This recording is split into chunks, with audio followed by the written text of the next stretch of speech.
It's your boy Lil Josh, and you watching Bills Entertainment. Y'all know what's going on, and we back with another one, man. Today is day 22 of Scaretober, Blogtober, 31 days of scary movies, man, with your boy Bizzle Entertainment. Let's get it. So today, as I said, is day 22. We are almost done with this Vlogtober, 31 days of scary movies, y'all.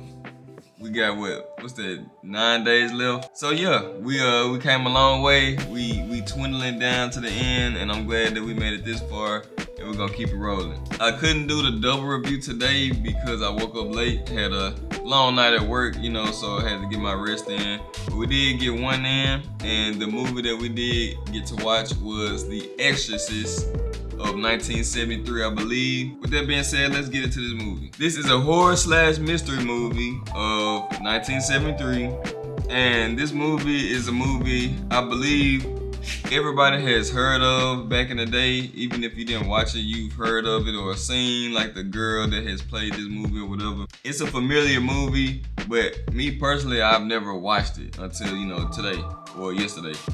So my first initial thoughts of this movie when it first came on, I honestly thought that I was watching the wrong movie because it started off in a desert, and this movie took so long to get started. Like, I really thought that I was watching something else. I want to say about like 30 minutes into the movie, you really don't start to see the actual plot form until then. So that's something I really didn't like about this movie. And like when you watch movies like that, it's kind of hard to stay in tune to it and keep up with what's going on because everything is so long going.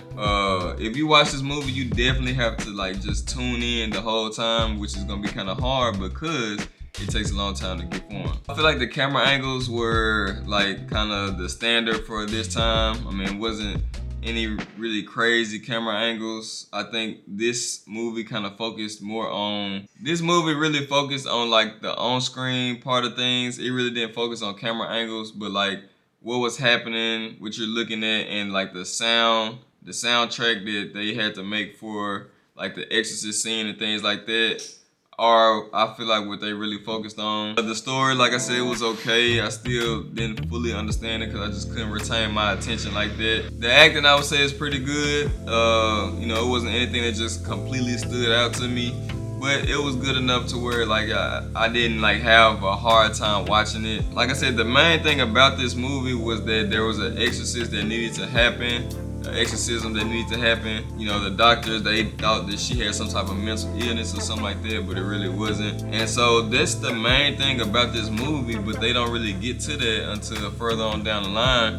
And they kind of just give you bits and pieces of the exorcism until like the big bang happens or whatever. Watching it at night by yourself, you probably could get spooked a little bit, but it wasn't really that scary. And to be honest with y'all, for the month of October, like for like the Halloween theme, I really wouldn't even put this in that Halloween category because yeah, it was a scary movie, but it wasn't like Halloween time. Like I don't think of Halloween when I think of The Exorcist after watching this movie. And this is the first one. I don't know about the other ones, but the first one, that's how I feel about it. And the rating that I give The Exorcist of 1973 is a 6 out of 10. Like I said, it took a long time for it to develop, took a long time for it to get to the point, essentially, of what the movie is about. And I really I don't really like that. And then, like I said, it didn't really give me that Halloween feeling either. So that's another thing too. So yeah, I rank this 6 out of 10. It's not too high, not too low. Right in the middle of kind of, everything else we watched. So now with that being said, we are going to get into the next two movies. Now y'all, I have to watch two movies to catch us up. So I'm gonna get to it for sure. But it kind of just depends on work, because I be tired from work and stuff like that. So we're gonna try to watch two movies. I'm gonna try to watch one when I get off, and then another one the day, when I get up and, whatever. So the next two movies that we have to watch are Frankenstein and Scream. But Frankenstein, man, it's kind of, you think of Halloween, you know what Frankenstein is. He's this mad scientist created a monster using like, I guess, dead body parts from other things.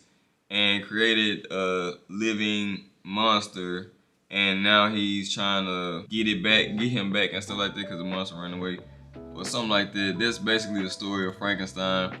But Scream, on the other hand, which we will read this one, we'll read this overview. And this is the Scream that came out in 1996. It is rated R. So we got the longer overview, so we're gonna read this. Like I said, it came out in 1996. This is also a horror mystery, but this is going back to the slasher film. So this is not like demonic and monstery. This is slasher.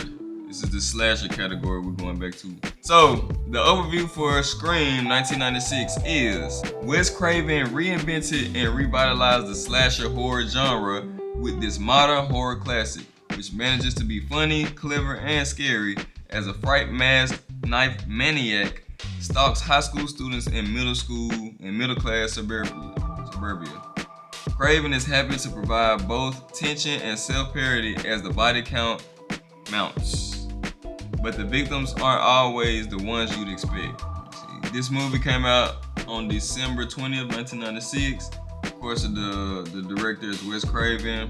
$15 million budget, rated R. Everybody should be familiar with this genre, I would say, with this scary movie, Scream. Everybody should be familiar with it. I actually like the Scream series. I'm pretty sure I've seen the first one, but I may have not. I don't know, because I think it's like 5 of them now, 5 or 6. But yeah, so this is the next 2 movies that we'll be watching. So make sure that y'all come back for that on tomorrow, day 23. But yeah, I appreciate everybody for watching. Make sure that y'all are subscribing to your boy, especially if you like the content that y'all are seeing. Make sure you drop a like on the video. Comment down below any suggestions or inputs that you may have during this series or for the start of another series. We never know what may come to the channel. But like I said, I appreciate y'all for watching. It's your boy Lil Josh. You watching Bills Entertainment, and I'm out, man.